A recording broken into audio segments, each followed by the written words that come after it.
आजच्या या कार्यक्रमाचे आयोजक आणि या ठिकाणी अनेक प्रतिष्ठित मंडळी उपस्थित आहेत।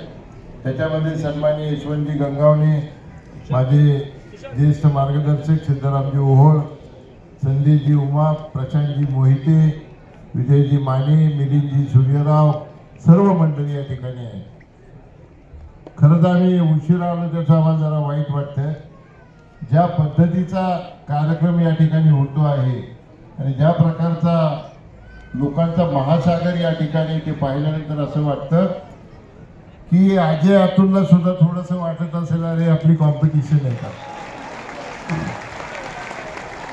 म्हणजे आपण नेहमी अनेक कार्यक्रम बघतो, अनेक म्युझिक ऐकतो, पण त्या गाणाराची एनर्जी आणि म्युझिक त्याच्या जोडीला इतकं जबरदस्त आहे की अपवादानेच असे कार्यक्रम बघायला मिळतात। आणि मंडळी सुद्धा इतक्या नेटक्या कपड्यामध्ये, इतक्या सुंदर कपड्यामध्ये आहेत। सगळे 20 कलाकार मी पाहत होतो या ठिकाणी, छानपैकी पांढरे शर्ट घालून त्याच्यावर मस्त उपरणं घेऊन तुम्ही जो कार्यक्रमाला रंगत आणली, या सगळ्या कलाकारांना मी मानाचा मुजरा देतो। येताना मला ते सांगत होते की आम्ही सगळे कलावंत एकत्र येऊन भीमा वंदन तुला हा कार्यक्रम मागची 6 वर्ष करतोय। खरं तर आम्ही तुम्हाला वंदन करतो, सगळ्या कलाकारांना वंदन करतो। आंबेडकरवादी विचाराची सगळी आपण मंडळी या ठिकाणी आहोत आणि मला असं वाटतं की इतकी वर्ष उलटल्यानंतर देखील ज्या माणसाचं स्मरण आपण रोज करतो ती व्यक्ती ती मोठी असेल याची कल्पना सुद्धा आपण नाही करू शकत,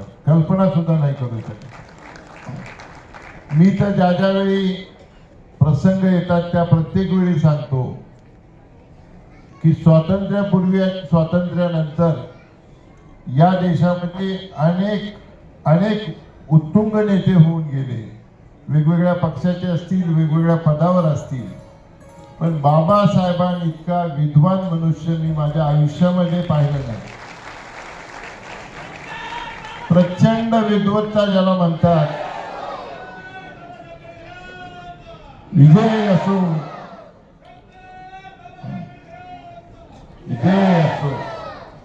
प्रचंड विद्वत्ता, आणि त्या विद्वत्तेला पाहून त्यावेळच्या राज्यकर्त्यांनी